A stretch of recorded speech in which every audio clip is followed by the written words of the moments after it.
Hello, today I'm going to show you another book. There's a surprise. Um, I've been working on these 10 books for quite some time, so this is the second of the 10 if you exclude the Journal of the Crypto Naturalist, which was kind of a side project. So yes, I've been working on these 10 journals.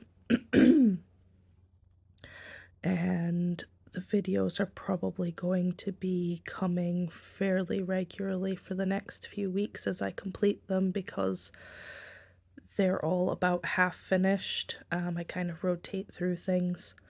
Anyway, I'll show you this one because this is what's done. Now, what I've been trying to do with most journals is kind of incorporate elements that you wouldn't associate necessarily with a book into the books. It's hard to explain. Anyway, let's just talk about the theme. The theme of this book is sewing, okay? And it's held together with this tie, which is composed of gauze and sari silk. It's really soft and lovely. Lots of stray fibers and lovely texture. And here's the book in all of its bookness. It's a hardbacked book, and the outside, this was actually a table runner that I had, and the middle of it got quite stained, and I couldn't get the stain out, so I've just upcycled it into book covers.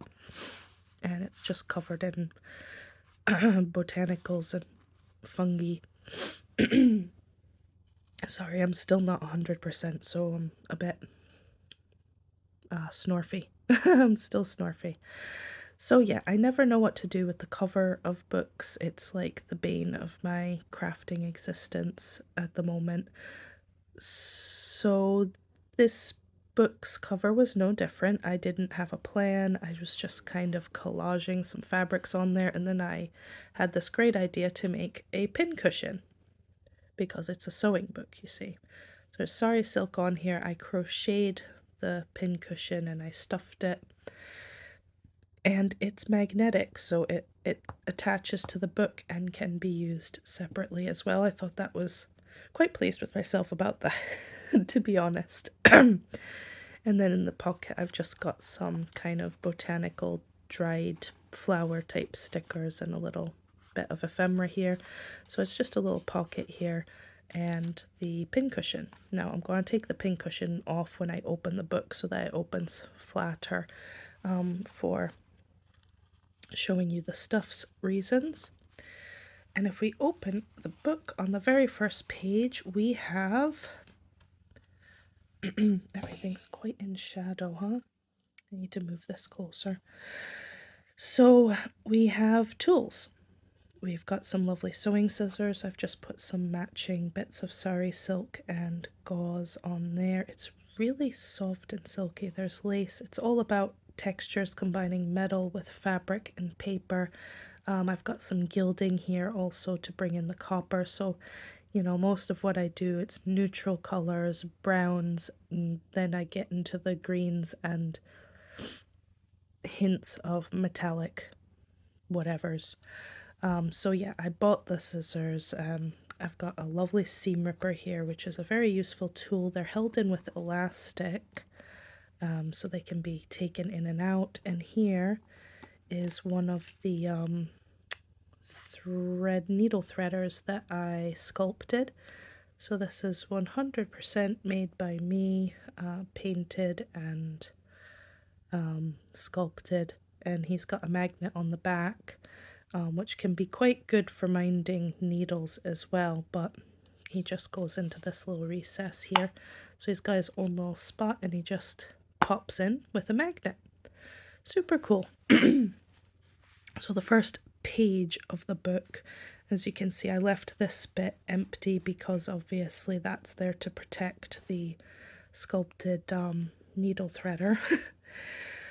But I've got an assortment of needles. These are like cross stitch slash embroidery needles. These are sewing needles. And we flip it over and we've got many, many pins, all with kind of this copper theme. So these are the same pins that are also in the pin cushion. And here in the center of the book, so there's only a couple pages. So I've got the fabric ones that are like for minding needles and pins, and then I've got some pockety ones for bits of ephemera like this. And again with the repetition of the sari silk, the gauze, the lace, and the mushrooms. And I chose like these browny orangey mushrooms because they kind of coordinated with the needle threader. Anywho, this is just a bit of ephemera. It opens out for writing space and whatnot. Moth, because I love moths. And gilding, just to bring the metallics together. And the background here is just stenciled with some branches, silhouettes of branches. And here we have like the center of the book with the more pockets, make all the things. I like that phrase, I use it often. More bits of ephemera, just some stickers and things. And this one's interesting. Just so many shiny bits. That's quite a cool paper clip. And this opens out and has all sorts of weird little doodle space, writing space, whatever. And I've dropped, I had this little, excuse me, it's just a little stamped snail that I had kind of on the back that fell off. I thought that was cute. This is just a bit of handmade paper that I made ages ago. It matches the colors inside this book. And here I've sprayed inks and I've had the more stenciling. So I've been experimenting with using stamps. I know it's not something that I normally do. I do need to get a better ink pad that makes like sharper stamps, but it's just, you know, things that I've been trying on for size, I guess. So if we flip this over, we have one last pocket. These are just this kind of, I guess, like a bookmark, or I suppose you could write on the back. It's just a big sticker. I think it's willow herb, like dried willow herb. I could be mistaken, but that's kind of what it looks like to me. That certainly the shapes of these leaves. Anyway, I love willow herb. That's what the elephant hawk moth caterpillars like to eat. So I encourage lots of it in my garden. People think it's a weed because they don't want it there, but it's beautiful. And anyway, I like the willow herb. It went into the journal. Or into the book. So this is another bit of ephemera. There's just another one of these. There's some stray bits of gilding flakes. That's never a bad thing. Anyway, just stray stickers. In this envelope, though, I just wanted to show you. We've got some thread minders like the for embroidery floss. So there's some of those in there, which goes with the kind of stitching theme of this. I mean, it's not necessarily sewing. I know I said sewing, but there's all sorts of needles, and as you'll see here, there's even more different types of needles. It's stitching, crafting, fiber, stuff. Yeah. So, what's this? Another string or something. So here I've just got some pins, more straight pins. These are, look how long this needle is. These are beading needles. Also useful. This one seems to have popped out. There he is. Okay. So we've got more pins here. This is a bit empty. I don't know if I maybe had something pinned in there. I don't know. Something might appear there in the future. Who can say? There's bits of fluff still in here. because I just finished it yesterday. This book took 2 whole days longer than it was supposed to. And here again, different type of needle. I've put some felting needles, and I know felting is a whole other craft, but you'd be surprised how often I use felting needles not for like felting. They're really good. Even if you have like a sweater or a jumper with like a loose end, you can just kind of felt that back in instead of you know, just booping it in, that boops itself out again. They're really useful tools for a lot of different things, if you think outside the box. So there's a couple different sizes of felting needles here. So needles, needles, needles, needles, some ephemera, making it more bookish. So there really isn't much in the book part, the pages. This is just, you know, it's not burlap, it's like a, oh, I don't know what the word I want to use is.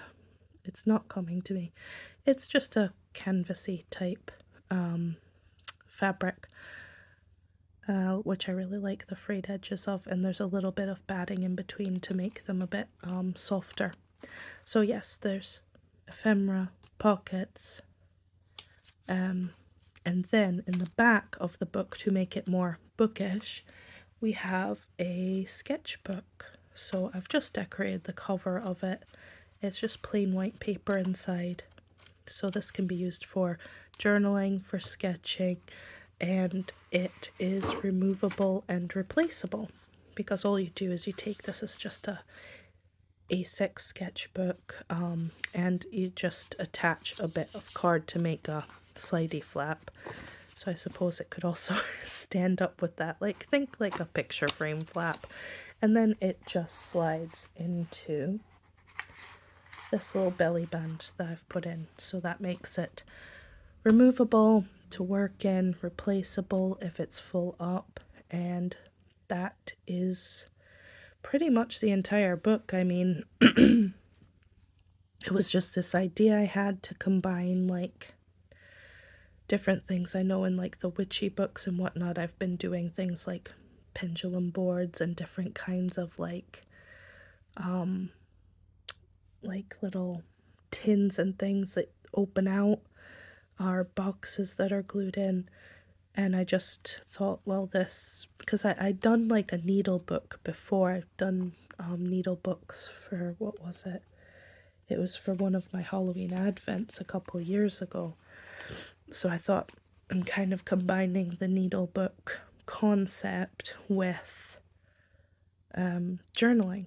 And, you know, so many of us are crafty in so many different ways that it just made sense to me, and this is the final result. I might revisit it and expand upon that idea. I don't know. I really, I really like the magnetic pincushion. That absolutely tickles me. But yeah, that's pretty much it. So this is book 2 of 10. There are 8 books left to go.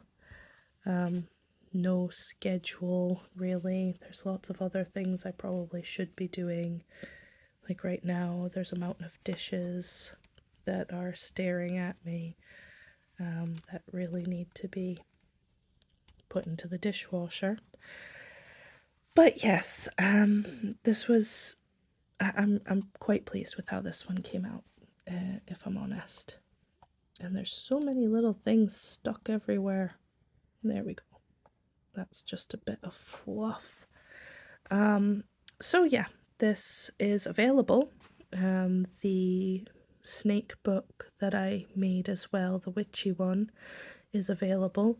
The books that are still to come are all different. So a couple are going to be a bit witchy, a couple are going to be very nature journaly, a couple are going to be things I've never even tried before, but just expanding on these random little ideas I have. So yes, that is all for now, and I will catch you later.